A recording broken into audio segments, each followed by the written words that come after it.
नमस्ते बच्चों, आज आप लोगों को गोविंद भैया की कहानी सुनाती हूँ। एक गांव में विनोद नाम का एक बहुत गरीब लड़का रहता था। जब वो 5-6 वर्ष का था, बीमारी से उसके पिता की मृत्यु हो गई थी। अब वो अपनी माँ के साथ गांव में रह रहा था। उसकी माँ मेहनत मजदूरी करके किसी प्रकार उसका पालन कर रही थी। विनोद विद्यालय में पढ़ने जाता था। गांव और विद्यालय के बीच में एक जंगल पड़ता था। जब विनोद के पिता जीवित थे तब वे उसे विद्यालय ले जाते थे और विद्यालय से वापस भी लाते थे, पर अब उस जंगली रास्ते से अकेले आते जाते उसे डर लगता था।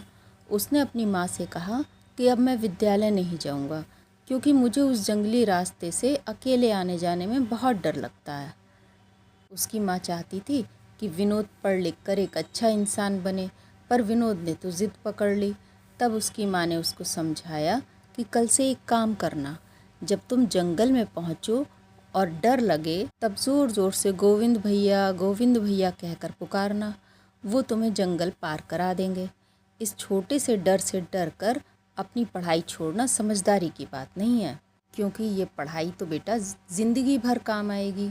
विनोद माँ से बोला कि लेकिन अगर माँ गोविंद भैया नहीं आए तो फिर मैं स्कूल नहीं जाऊँगा। दूसरे दिन विद्यालय जाते समय जंगल में डर लगने पर विनोद गोविंद भैया कहकर पुकारने लगा। तभी उसे बांसुरी बजाता हुआ एक लड़का दिखाई दिया। विनोद ने पूछा, तुम कौन हो? वो बोला, अभी तुम मेरा नाम ले लेकर मुझे पुकार रहे थे, अब पूछ रहे हो कि मैं कौन हूँ? मैं ही तो हूँ गोविंद भैया। अब तो ये नित्य का नियम बन गया। विनोद जंगल में पहुँचते ही गोविंद भैया को पुकारता और उनके साथ जंगल पार करके विद्यालय चला जाता, और जब विद्यालय से लौटता तो फिर जंगल में आते ही गोविंद भैया को पुकारता और जंगल पार करके अपने घर पहुंचता। ये क्रम बराबर चलता रहा। गोविंद भैया के साथ अब विनोद की मित्रता हो गई थी। दोनों जंगल में खेलते भी थे। एक दिन विद्यालय में गुरुजी ने खीर का प्रसाद बनाने के लिए सभी बच्चों से दूध मंगवाया।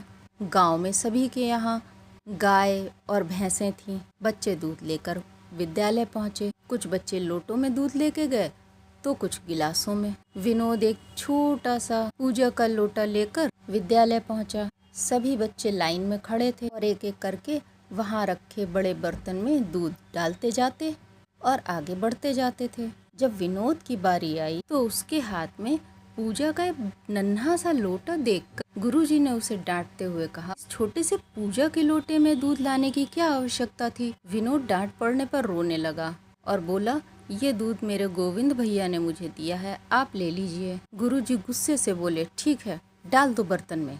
विनोद ने दूध बर्तन में लौटा, पर उसके हाथ वो नन्हा सा लोटा खाली होने में ही नहीं आ रहा था। उसमें से तो दूध निकलता ही चला जा रहा था। बर्तन ऊपर तक भर गया। गुरुजी की बाल्टी भी भर गई।